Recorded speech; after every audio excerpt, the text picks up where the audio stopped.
Woman Chica, everyone, or welcome in Wadawurrung language to our Parks Victoria NAIDOC Week celebration. We're so excited to be sharing in this celebration of learning and culture with you. My name is Jordan Charters. I'm the Learning in Nature Project Officer at Parks Victoria, and I'm going to be your host for today's webinar. NAIDOC Week is such an important time for us all to remember, acknowledge, and celebrate that Aboriginal and Torres Strait Islander people have always cared for the lands, waters, sky, animals, and plants all across Australia, and they always will have an unbreakable connection with this place. Their cultures are alive and they are strong. One way that we can show respect for Australia's traditional custodians is to get to know whose country we spend our time on. Does your class or your school make an acknowledgement of country when you meet? What kinds of words, actions, or values do you think you should include in an acknowledgement? And most importantly, who should you acknowledge? Acknowledging the people whose country you're meeting on is a way of saying, thanks for having me. And it helps us to build strong and respectful relationships with the first people of Australia and the land that we all now call home. So let's start off today by saying, thanks for having me. The beautiful coastal lands of the Bundjalung people in far north New South Wales is my home. It's where I was born, played, made friends, and went to school. When I grew up, I spent time learning and working on the lands of the Yagara, the Ndiliakwa, and the Wadawurrung peoples, and I'm so grateful that they shared their country with me. Today, I live, work, and spend time with my friends on the lands of the Bunurong and the Wurundjeri peoples of the Kulin Nation. No matter where we are in Australia, we're always walking on someone's country. And so I promise to walk gently, respectfully, and with kindness wherever I go. I would like to acknowledge the strength and the resilience of these peoples and of all the traditional custodians of Victoria, because we're coming together today to celebrate from lots of different lands. I recognise their sovereignty and I pay my respects to them, their cultures, and their elders, past, present, and emerging. I would also like to pay my respects to any Aboriginal and Torres Strait Islander people and any other First Nations people that might be with us today. And I would like to give a special thank you to our presenter, Ebonee Cook, who is a proud Wadawurrung woman. We are so lucky to learn, play, and live on the lands and in the waters of the oldest continuing cultures on Earth. Do you know whose country you live and play on? If you do, maybe you could share the name of the country in the chat box. And if you don't, now could be a really good time to find out. Today, we're so lucky to have Ranger Ebonee with us to share her connections to Wadawurrung country and culture. Ebonee is a proud Wadawurrung woman and has been working on country as a community engagement ranger for the last 3 years. She is such a fun and knowledgeable member of our education team. You might have been lucky enough to meet Ebonee in person if you've ever visited Serendip Sanctuary or the Youangs Regional Park. Before we pass over to Ranger Ebonee, if you have any questions throughout the presentation, you can type them in the Q&A box on the right-hand side of the screen. We'll pass these questions on to Ebonee at the end of the presentation. As we know, after working and learning from home for so long, technology can be really touchy. If you do have any IT issues today, you can drop us an email at education@parks.vic.gov.au. We've put this email address in the top of the Q&A for you. Just remember, include your phone number and we can give you a call back if it's something urgent. We're recording this webinar today and making it available for viewing online afterwards.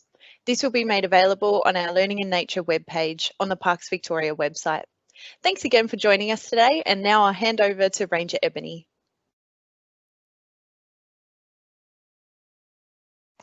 Thanks so much, Geordie. And hi everyone, my name's Ebonee. I'm a ranger that works for Parks Victoria.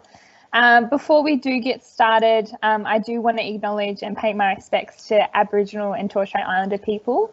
I want to pay my respects to elders and ancestors past, present and emerging. And if there's any Aboriginal people here today, I also want to acknowledge you and welcome you to this session as well. So I'm currently on the lands of the Wadawurrung people, who are my people. So I do want to specifically acknowledge them and thank every Aboriginal and Torres Strait Islander person for their continuous connection to the lands that we call home and for looking after and managing country for thousands of years. So thank you so much. And I also want to extend this welcome to anyone that has joined us today as well. So my role with Parks Victoria is Community Engagement Ranger. So I work in the Geelong area. So I deliver a lot of education programs. So you may have even seen me in the past if you've been out to our parks. But I also do a lot of community activities as well. I work in the Geelong area, so I work out of a park, mostly out of a park called Serendip Sanctuary, which is just located in Lara. But I also do a lot of cultural education at the Youangs Regional Park. So if you've been to the Youangs before, it's a pretty popular spot. But if you haven't, you'll get some information from this session as well. But you may not realise how significant it is for the Aboriginal traditional owners, being the Wadawurrung people. So I'll give you some information that you'll be able to share and pass that on with your family and friends, and hopefully next time you visit the park you have you can see the significance of the area as well. So I work on country every day, so I feel really lucky. I get to work on country every day. I get to have that strong daily connection to my ancestors, and I can also see culture every day. I can see evidence of their sustainable lifestyles too. So in this session, we're going to head to the Youangs for a little while, and we're going to be looking at why the Youangs is a significant spot. But we'll also be discussing the importance of country for Aboriginal people and how well the land has been utilised by Aboriginal people for thousands of years. So we live in a country with the oldest living culture, so it's over 65,000 years, which is amazing, and it's something that we can all really connect with and all be really proud of that as well. So you don't have to be an Aboriginal person to have that connection to country. We're all capable of having that connection, and it's about finding that connection and really developing that connection, because, as I said, you're all capable of having it as well and looking after this amazing country that we live in. So we'll be looking at the importance of country for Aboriginal people. We'll be looking at how they sustainably lived for thousands of years prior to European settlement. And we'll also be looking at some examples of traditional tools, and we'll have time for some questions at the end as well. So make sure if you do have questions, as Wurdi said, just pop them in that chat, and we hopefully will be able to answer them later on in the session. So if you haven't been to the Youangs, that's okay, but it is a pretty special spot, and it is really a popular spot as well. So the word Youangs comes from the Aboriginal, the Wadawurrung word, which is Wurdi Youang, which means big hill or big mountain. So as you can see, the Youangs are a big hill, and they're in the middle of the flat open plains. So as you can see on the right there, there's a map there that actually pinpoints where the Youangs is. So in case you're not a local school that's watching this, you can see exactly where it's located. So it's located between Lara and Werribee. It's located in Little River, which is between Geelong and Werribee. So they're some pretty big cities, and we know that they have a number of people living in them. So we get a lot of visitors from those areas that come to the park, which is really good. So it's a really popular spot, and a lot of people come there today so they can, they can go mountain biking. So we have mountain biking tracks in the park. We have a number of walking tracks that accommodate for each user's ability. So we have some easier, cruisier tracks, and we have some more difficult tracks. We have some pretty good walking tracks that go to the top of the hills as well, so there's some really good views. And it's also another park where you can take dogs as well. So there's not many parks in Parks Victoria where you can take dogs, but you can take it to the Youangs as long as they're on a lead and you're willing to pick up after them if they go to the toilet. The park is also known for its wildlife as well. So we have a good population of koalas that are found in the park.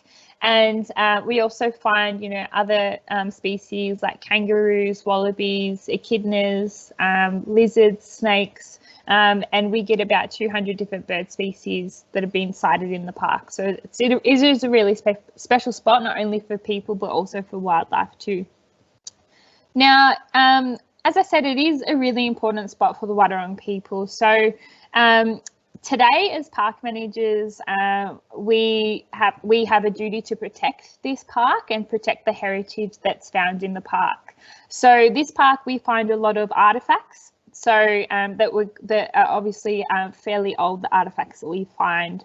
So the artefacts are usually in the form of a stone tool, and they're a stone tool that has been the stone has been it's been sourced from the environment, so it's a certain rock or a certain stone, and then it's been shaped to have a purpose. So that purpose could either be a small blade, it could be an axe, it could be a hammer, it could be a grinding stone. So we find a lot of artifacts in the park, so hence why we need to protect it. All of the park is protected. And you can't just go to the park and take home a lot of rocks because they're protected by law.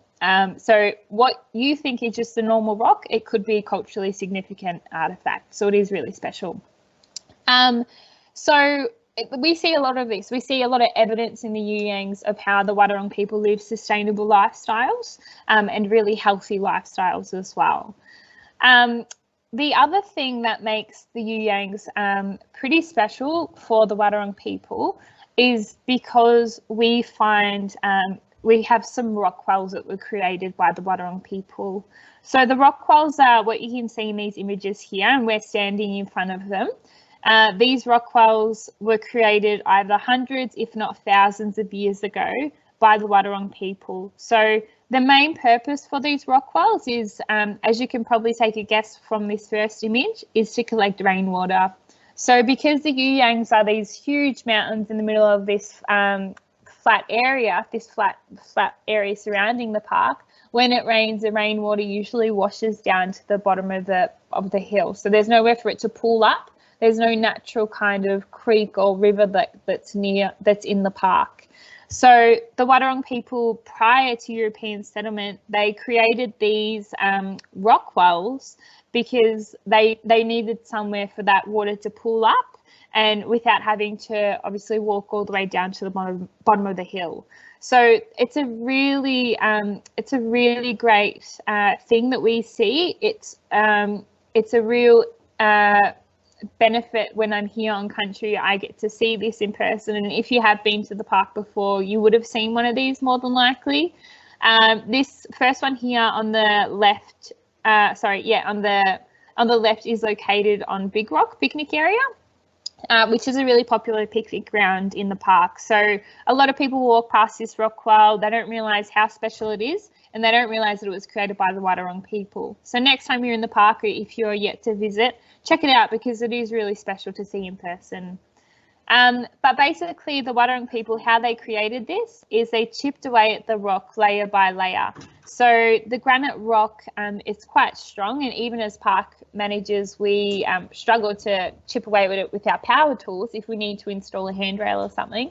So the Wadawurrung people chipped away at it layer by layer with their stone tools. So they used fire as a way to weaken the rock as well. But obviously they've had a lot of patience. I'm not sure of the exact length of time that would have taken to create, but well and truly worth it because it's still doing its job today. It's still collecting rainwater, and it's usually full all year round as well. So on the left, this one is only about elbow deep. On the right, that one's probably about 2 meters deep. So the depth varies as well, but they obviously are really, really special to see. It was quite common for a rock well to have a lid on top as well. So the one on the left did have a lid once upon a time, and it was a thin stone slab that would sit on top. It stops animals from drinking and it stops animals from falling in it, and it also it's a way to keep that water cleaner as well. So unfortunately that lid was vandalised by people a few years ago, but yeah, it did once upon a time have a lid. So yeah, they're probably to me, this is really what makes the Youyangs really special. It's and it just is it's a real testament to how sustainable and innovative Aboriginal people are. So this here is Wadawurrung country. So Wadawurrung country is quite a large area, which is really lucky. And in Wadawurrung country, there's many different ecosystems that are found here. So it really accommodates for the Wadawurrung people's their lifestyles. So they can move around through the landscape, through these different ecosystems. So they can, you know, hunt, or they can live off the land. They can grow different kinds of vegetables, fruits, vegetation that can really benefit them. And they always cared for country too, and they still do. Aboriginal people have a real strong connection to country, which is really, really amazing. So in Wadawurrung country, we had, prior to European settlement, we had these big, beautiful, open, large grassland ecosystems. Unfortunately, we've only got about 1% left of that ecosystem, and that's surrounding the Youangs, that what originally prior to European settlement. And as you can see, that little star that's popped up on your screen, that's where the Youangs is. We also had the coast, so we had Port Phillip Bay surrounding Geelong, and it would go around that bend.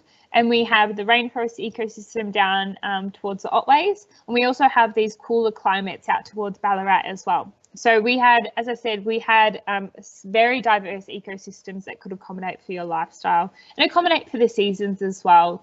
You could move around throughout these landscapes as the seasons change. So the Wadawurrung community was made up of 25 individual clans that would make up the whole community. And in these clans, obviously they're spread out throughout this whole country. But the country, the border was usually a water source. So either the Werribee River or Mount Emu Creek. It was a type of river or creek that would define your country. So you knew that if you crossed that river, that was someone else's country. You'll need permission to go there. Same as what you have in your backyard. You have a fence separating your house to your neighbour's house, and you know that if you cross that fence, you need permission to do that. Very similar to how Wadawurrung culture was as well. So Wadawurrung community is made up of the Kulin Nation. So you may have heard of that before. Your school may be located on a part of the Kulin Nation. But the Kulin Nation was made up of 5 language groups. So we have the Bunurong people, the Djadjabulrung people, the Tanarong people, the Woiwurrung people, or also known as the Wurundjeri people, and obviously the Wadawurrung people as well. So they all surround that Port Phillip Bay. So we know that, as I said before, we know that Aboriginal people live sustainable lifestyles, and they lived off the environment. So they couldn't go to the local supermarket to find their food. They couldn't go to local Bunnings to create their tools or to buy their tools. They would utilise the environment. So they would make and create really innovative tools. They would design these tools for a purpose, so either for hunting or for some type of resource. And they would also hunt animals. So they would really, as I said, utilize the landscape. So if they're wanting, for example, to hunt kangaroos, they would encourage the growth of the vegetation, so the kangaroos are attracted to that growth, that vegetation. So it was all about balance, but it was always a healthy and respectful way of living too. They wouldn't just kill animals for fun. They would only ever kill an animal for what they needed. So we'll take a look at some examples of some of these traditional tools over the next couple of slides. So more than likely, you've probably seen this tool before. This is a returning boomerang. You may have seen it in a gift shop. You may even have one at home. But a returning boomerang is probably the most common tool that a lot of people know for an Aboriginal tool. But a returning boomerang is really, really, really a clever invention. And the way it was designed and the way it was executed was really quite brilliant. So for a returning boomerang, if it's thrown correctly, it is supposed to come back. So it is supposed to return to you. Now, that's not always guaranteed. So it really depends on the skill of the person throwing it. It depends on the angle that it's thrown on. It depends on what the weather's like. If it's super windy, it depends on the wood that it's made of. If it's a really heavy wood, it's not going to fly very well. So it really has a lot of things to factor into, but it's a really good example of early aerodynamics, which is really quite impressive. Now, because this returning boomerang is quite fragile, so when it does fly through the air, it needs to be quite light. So this type of tool is not great for hunting large animals. So you wouldn't hunt a large kangaroo with this tool, for example, because if you threw this tool at a large kangaroo, more than likely that tool is either going to, it could potentially snap, it could just make the kangaroo really annoyed and he will hop off. So it's not effective in that sense. You would use another type of tool for that. This type of tool is really good for hunting smaller animals. So because it's quite fragile, you don't want to hunt to many of the bigger species. So animals like birds, this is a great tool to utilize. So you can throw this tool directly into like a flock of birds, or you can actually use it more strategically. So this is what's happening with the image on the right there. So the boomerang, as you can see in this picture, it's flying above the flock of birds there, and it's hovering above them. So how that's being utilised, it's not throwing directly at them. It's actually a form of misdirection. So it's really encouraging the birds to fly towards the net, which is at the end of the creek there, which you can see. So the birds don't want to fly high. They don't want to go too close to the boomerang, because the idea is that a boomerang moves the same way as a bird of prey. So the way it glides is very similar to like a hawk or a red-tailed eagle. So the birds are tricked by that. And as you can see at the bottom of the river here, there's a net there. And just have a think how you could create a net from the environment. You couldn't go to Bunnings to buy a net. So you would use the natural vegetation in the area. So a lot of our native grasses are really tall grasses, and are a great way to turn into a string or a rope, or even weave into like a basket or something. Same with different kinds of like small shrubs like limandras, and also different types of bark like stringy bark as well. But a boomerang has many different uses. It can be also used as a knife, a hammer, a club, a digging tool to help make fire, and also as a musical instrument too. This is another type of boomerang. So I mentioned before that the boomerang, as you can see, what's pictured here is comparing the two different types of boomerangs. So there's different types of boomerangs for different uses. So the one on the right there is obviously the returning boomerang that we just looked at, but it's next to what we call a non-returning boomerang or a hunting boomerang. So this type of boomerang is really used for hunting those larger animals like kangaroos, emus, but it's also used by if you're in close proximity to something, to your target. So you wouldn't throw this boomerang high in the air hoping it would circle back, because it wouldn't do that. It's a different shape, it's longer, it's also heavier as well, so it's not going to fly as well. So this type of tool is really good for hitting animals that are fairly close to you. And it's usually thrown fairly low to the ground as well. So potentially you'd be targeting an emu's legs with this one here. But yeah, this is another type of boomerang. And as I said, there's many types of boomerangs out there that all have a different purpose.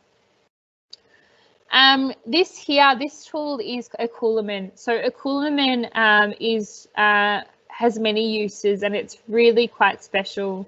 So a coolerman has, it can be used as something to carry things like seeds and berries and grasses.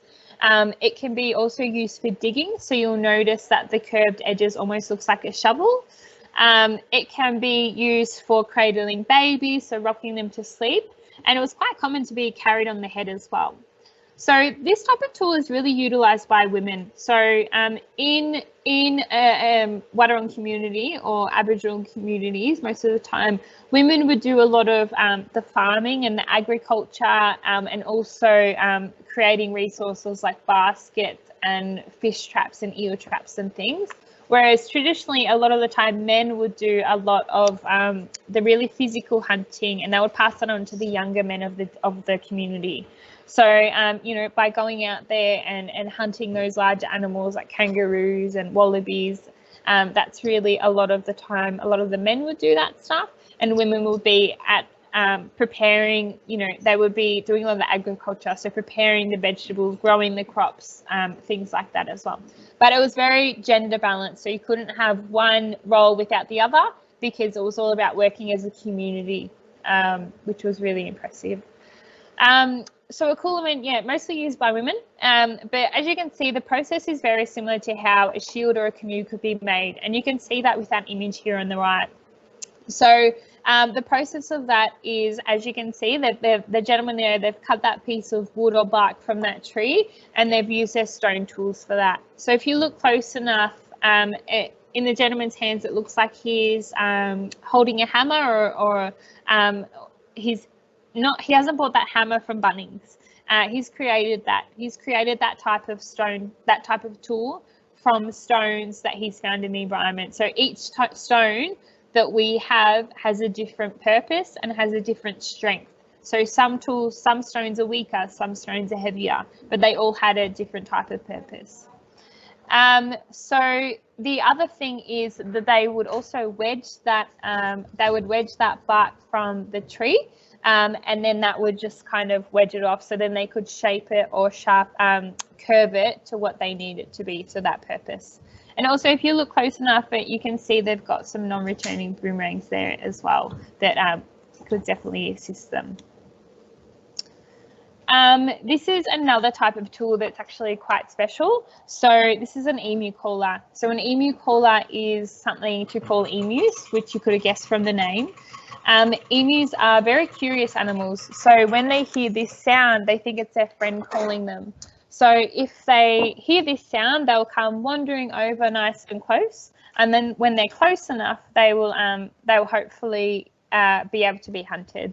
Now, it's really important to mention that when hunting animals, you wouldn't just hunt animals for fun. You would only ever hunt an animal for a purpose, and you could really utilize every part of an animal. So, for example, with an emu, you could use the feathers to create skirts and dresses. You could utilize the bones to make different types of tools, and obviously you'd eat the meat too. So I've got an emu caller here, so hopefully you'll be able to see that it doesn't blend into my background too much.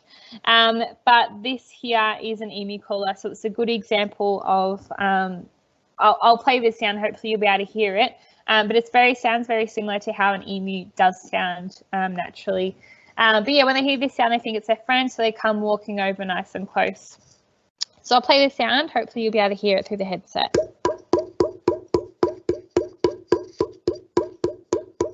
So when they hear this sound, they will walk closer. So it does sound very similar to an emu. If you haven't heard one before, potentially Google it, because it is quite a unique tool.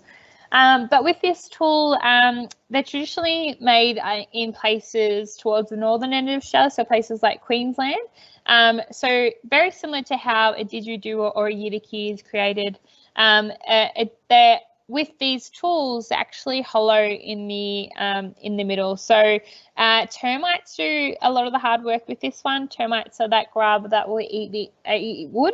So they eat these, they eat these tree trunks, and then people come along and they can tidy them up and turn them into certain tools, which is really impressive. But yeah, that's probably one of my favorite tools, I think, because it is quite unique and a lot of people don't realize what it is.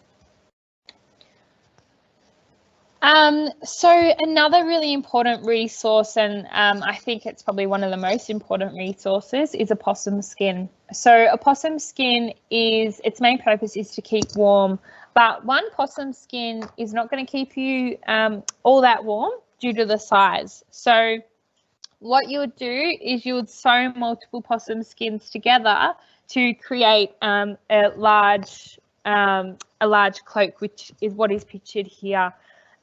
So a possum skin cloak could be made up of about 25 to approximately 52 possum skins, and they would be sewn together to create a really big cloak. Now, the great thing about possum skin and animal skin like kangaroo skin is that it's waterproof.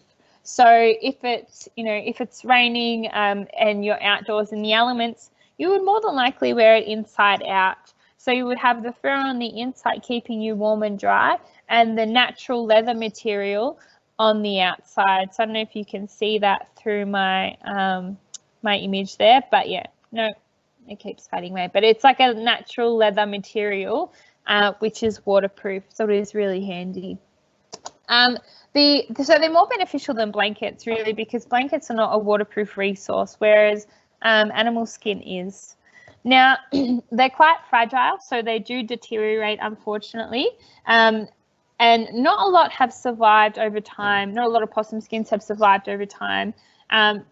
Most of the time, people would be buried in them as well. So, yeah, you won't find a lot of them in museums and places like that. But it's believed that prior to the mid-19th century, almost every Aboriginal person living in southeastern Australia wore animal skin cloaks. So obviously it's really beneficial. And this is a brush-tail possum, so we know that brush-tail possums are quite common too. Another thing to mention about the possum skin is that it's a way to carry water as well. So you would tie them, you would sew them into a little bag, and you could carry water on your travels. So if you're planning to be outdoors for a long period of time, and you needed water with you, you would create a possum skin cloak. Now, this slide is about relationships and I guess what you can do now as well. So it's currently NAIDOC Week, which is what I should have mentioned at the start of this presentation. So happy NAIDOC Week. NAIDOC Week is a time where we can all celebrate, so not just Aboriginal and Torres Strait Islander people, but for everyone to celebrate this amazing culture. So we are really, really lucky. After all, this culture is all of our cultures. We all live in Australia, so it is something that we can all really embrace because it is really special. And as I said, we live in a country with the world's oldest living culture, so that's something that we can all be so proud of and really amazed by. But relationships have definitely been they've had a history of being, difficult sometimes, which is fair. So for Aboriginal people, they've unfortunately gone through a lot of pain and a lot of hurt over for a long, long time. So since European settlers arrived in this country, unfortunately, Aboriginal people have definitely seen a lot of pain and have usually had it worse off just based on the colour of their skin sometimes, which is really unfortunate. So unfortunately, there is still a lot of racism and unfair rules and things in places, but we are all working together, which is really great. So I guess my message to you with this slide is to don't underestimate your voice, because you are the next generation. You have so much power, and it's amazing that you get to learn this kind of information in school. So I know, for example, when I went to school, which was not that long ago, there was no mention of Aboriginal and Torres Strait Islander people, but we are really, really grateful that in society now things are slowly changing, which is really cool. But also, there's no need to take a side with this. This is a time where we can really all come together and work together and really protect this and really embrace the amazing country and the amazing culture that we all share. So just keep that in mind. You will hear things about, Invasion Day for Australia Day, and you'll hear things in the media, whereas I guess just to mention to you is to do your own research. So there's a reason why Aboriginal and Torres Strait Islander people are still hurting, and there's a lot of things that have happened, unfortunately, in the past that is really hard to repair that relationship. But the great thing is we're slowly getting there. There's just a little bit of work that needs to be done. But yeah, keep it in mind and really do some research here. So unfortunately, history hasn't been kind to Aboriginal and Torres Strait Islander people. But yeah, as I said, we're all working together now, which is really, really great to see.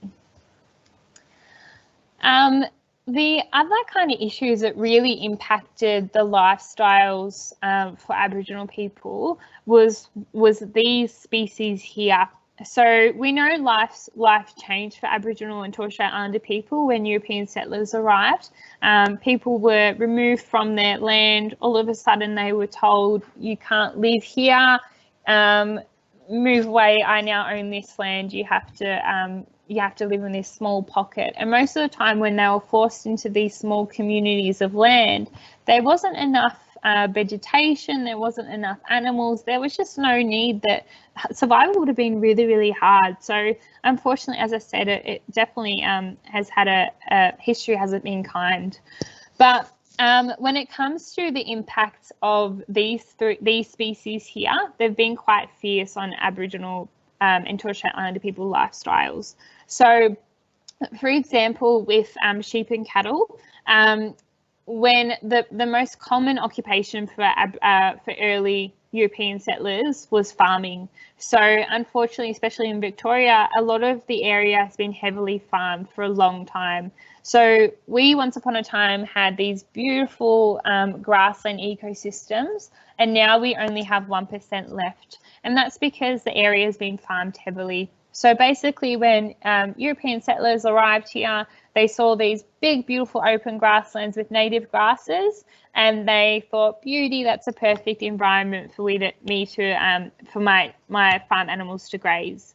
Now, the impact that they have is that they ate all of our native vegetation mostly, and they also compact the soil with their really hard hooves, making it really impossible for any kind of vegetation to grow back, especially our native vegetation. If you compare them to a native animal like a kangaroo, kangaroos have soft padded feet, so it's the impact on the environment isn't as harsh compared to these animals here. So yeah, because of farmland and farming, people were removed from their traditional lands and their country.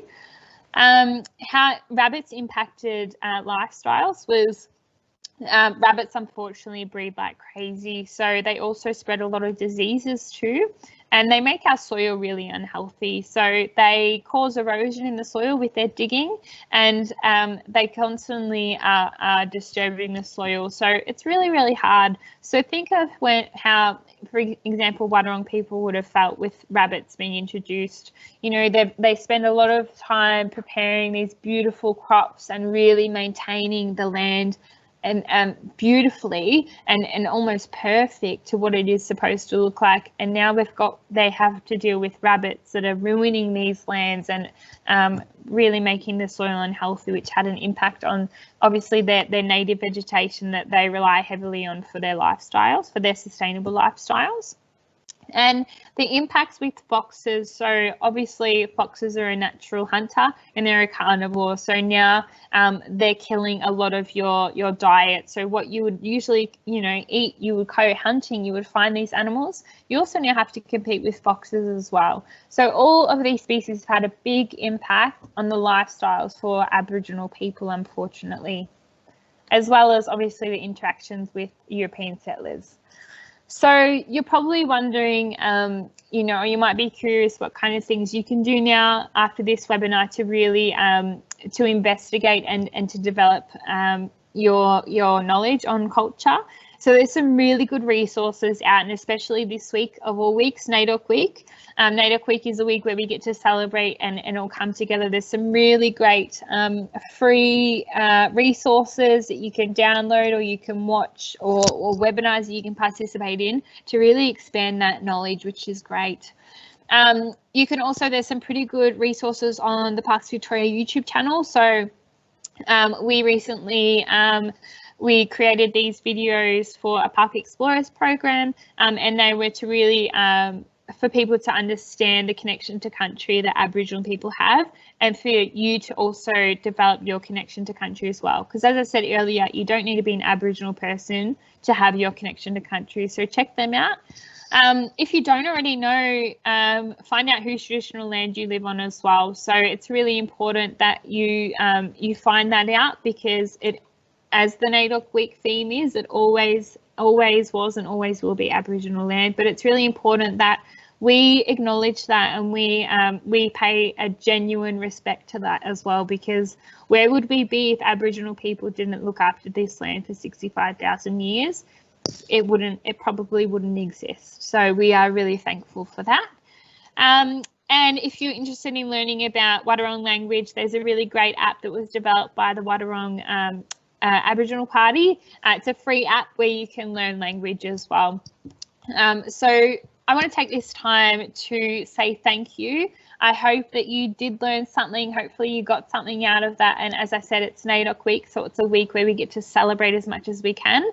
I think we'll take this opportunity now to answer some questions. So if you have any questions, just pop them in the chat there, and hopefully I'll answer the best that I can.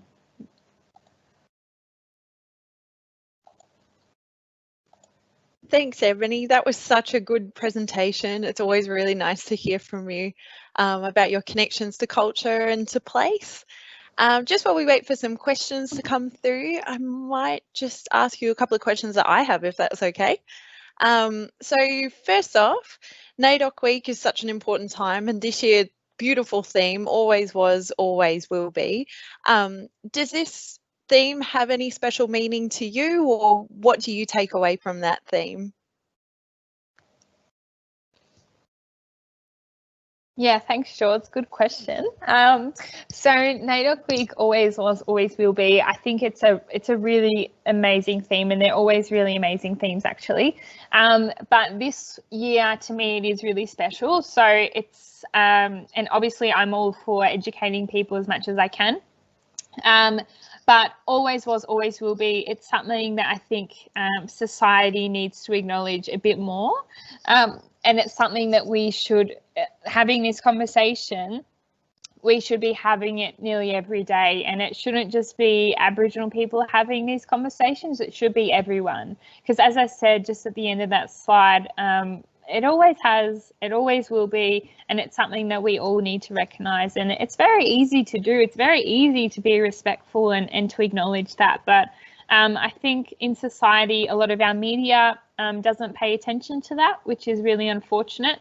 But we are slowly getting there. So I think it's just about having these conversations and being proactive with these conversations. So there's often a bit of a pattern when we have environmental issues like bushfires or floods or something, whereas we have these conversations after these events that are like, you know, if we were able to manage country more effectively and without having to jump through hoops and things like that, we wouldn't see these environmental disasters as often. We wouldn't see bushfires because Aboriginal people would be utilising the land traditionally, so they wouldn't have to go through procedures and issues that they would what they unfortunately have to do now. So yeah, as I said, I think it should be it's about having these proactive conversations. Yeah, they're all really good points. I think it's a really good starting point if people haven't been thinking about it before, I suppose. Really good way to kind of kick off the conversation. How do you personally celebrate NAIDOC Week? Do you do anything special, or do you catch up with your family, or yeah, how do you celebrate? Good question. Again, hitting me with the good questions, Jordan. Yeah, so NAIDOC Week is always really special to me, but I try and make a habit where I'm not just celebrating my culture in 1 week of the year. I'm pretty lucky. I've got some really good support networks, and obviously Parks Victoria really supports me in the education that I deliver. So I'm really, really lucky. I feel like I always have a connection to country and my culture, my family's history. So I think for me, obviously COVID has put a bit of it's a bit hard at the moment to catch up with family and friends, but I just try and celebrate where I can with, you know, whoever I can. I try and check in with my family. I try and check in and just spread the word that it's NAIDOC Week and we should all be so pleased. So yeah, I just try and do what I can. And obviously with Parks Victoria, we've had some pretty popular events, and I've been very busy this week. So yeah, just about celebrating where I can. That's all great points. And like you said, I think it's always really important to celebrate throughout the year, not just for a particular week, but it is really nice to have that week set aside, I suppose, to kind of shine a light on culture and heritage and celebrate everything that is Aboriginal and Torres Strait Islander. We've just had a question come through for you from one of the schools. They've asked, how many Aboriginal countries are there?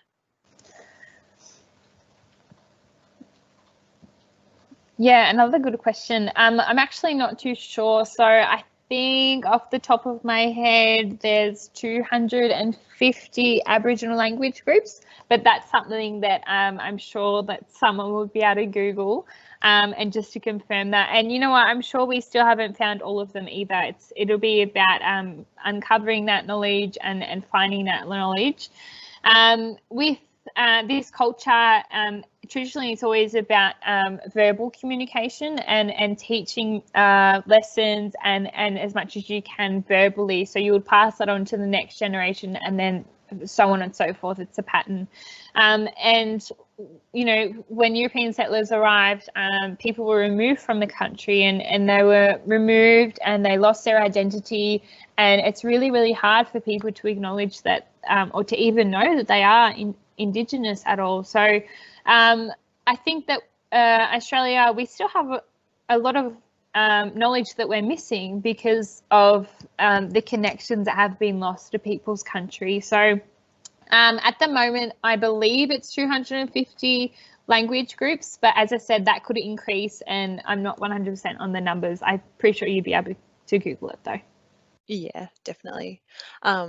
Yeah, it's sad when you think about the amount of knowledge that's been lost and all the things that we could learn from that knowledge as well. I just double checked as well. We've got 11 registered Aboriginal parties in Victoria. So these are just the groups that have gone for particular land rights and they've achieved those land rights. So that's really exciting and hopefully there'll be more to come in the future as well.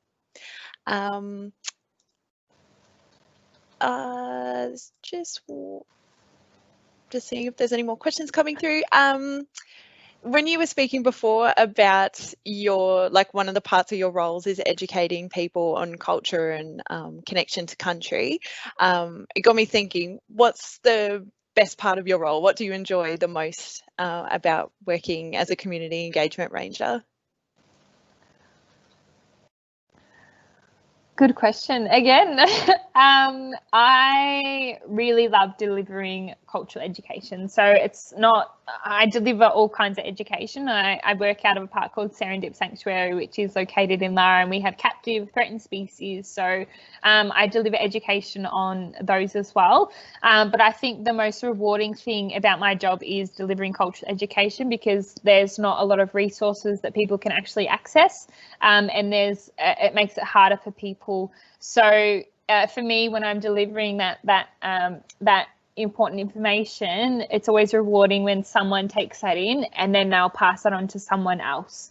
Or when we do our Junior Ranger programs, which is a free activity for children, we deliver over school holidays and the parents will come along. So it's not just the children asking questions, it's also the parents. So I like to think that I'm pretty open and if there's a topic that, you know, I can answer and it's, you know, it's appropriate to, I'll give you as much information as I can. So I think that's always really rewarding, is to pass knowledge on, and hopefully it's encouraging those conversations. They become the norm and they become daily.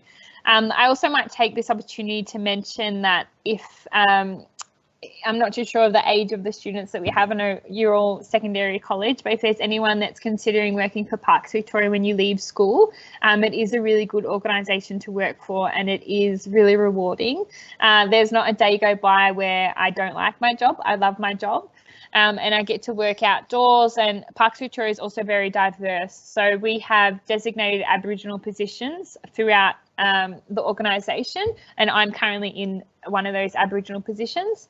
We have approximately about 60 Aboriginal staff that work for Parks Victoria, and they work on country and they have connections and they yeah, it's a really good opportunity. So keep that in mind, that if you are, if there are any Aboriginal or Torres Strait Islander people watching, we do have these opportunities available.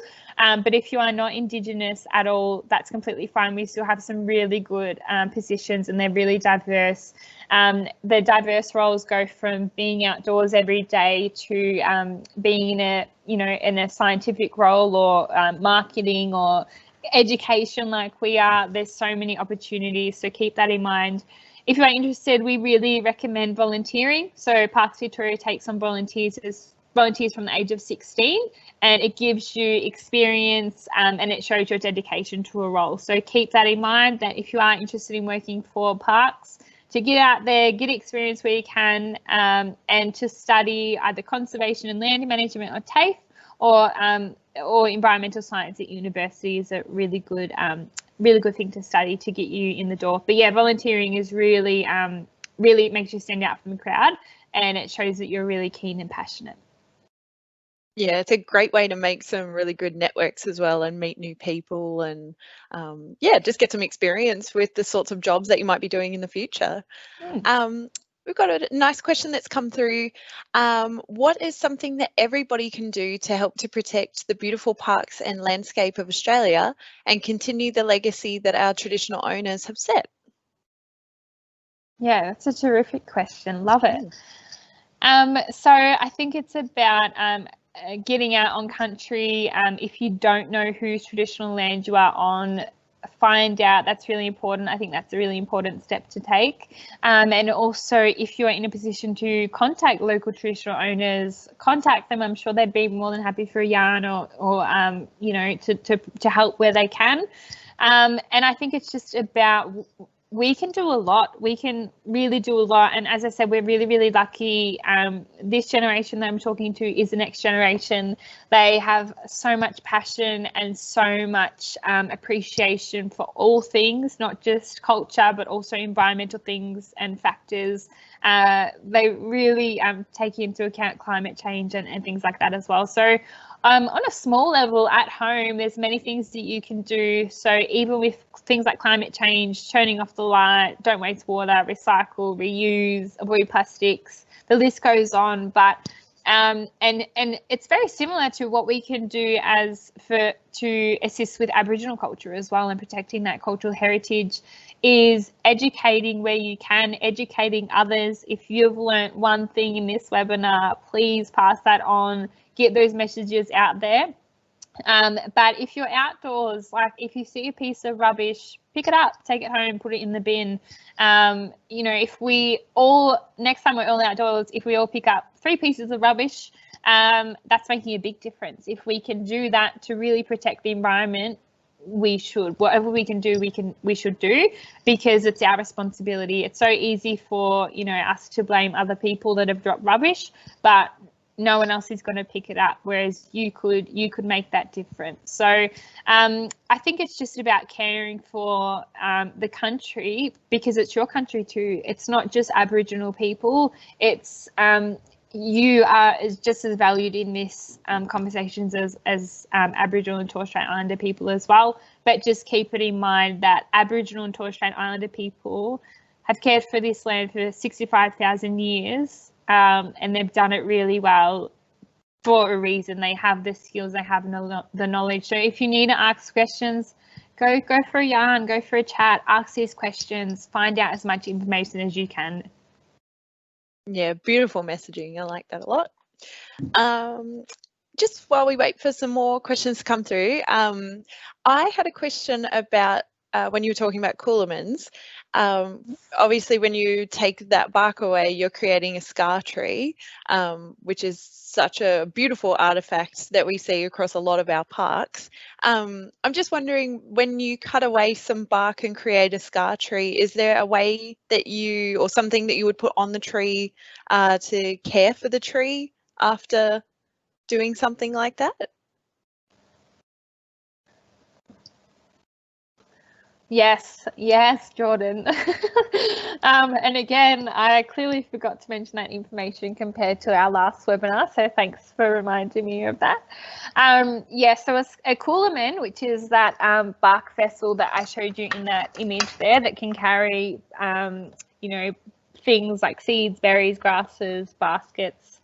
This coolerman is taken from a tree, and that tree then becomes a scar tree. So a scar tree, if none of you have heard of a scar tree before, it's a tree that has a scar, and it's usually about 200 years old, which is really, really impressive. And these trees tell us how well the environment was utilized, and how it provides us with evidence of how the land was utilized as well. And we can see, we have researchers that go out there and they will test the soil, they'll test everything to really understand why that coolerman or why that tree was scarred.